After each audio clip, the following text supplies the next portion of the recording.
Alright, welcome back, and in this tutorial we're going to go through Python data types. So to create a new file, we're going to come here and click new, and then we're going to say data type,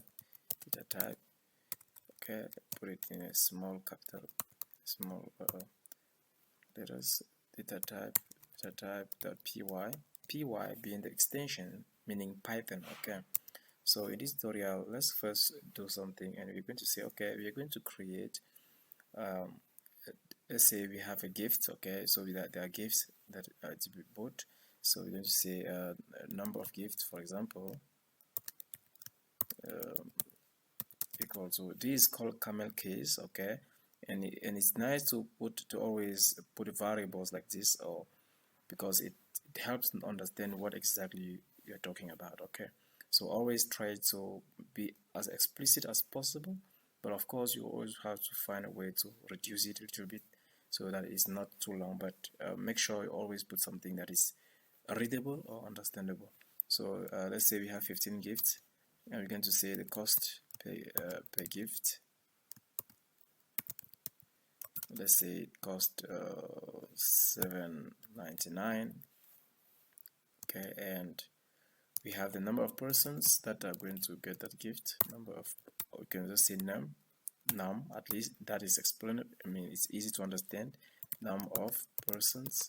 So this is a way you can shorten the word, but it's still understandable. So it's the best way to do it.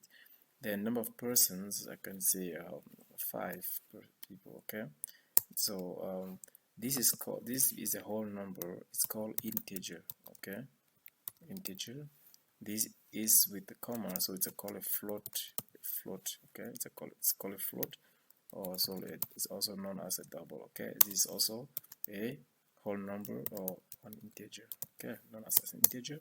Now if you have name, okay, equal to, let's say Joel. Okay, this is called a string. Okay, this is called a string data type. Okay, what if I have is paid, to say, okay, is this paid or not, it's true, for example. This is called a boolean. Okay, and as a boolean just means that something is true or false. Okay, so it works with true or false.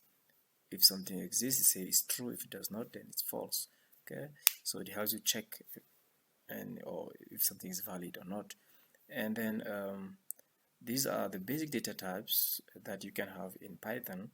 So in the next tutorial, we are going to go through how can you use these data types to manipulate, for example, or calculating, how much all the gifts are going to cost, for example, and how many gifts is one person going to get, and so forth.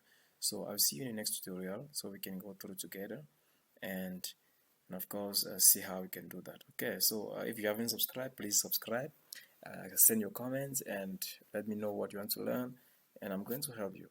Okay, cheers, bye.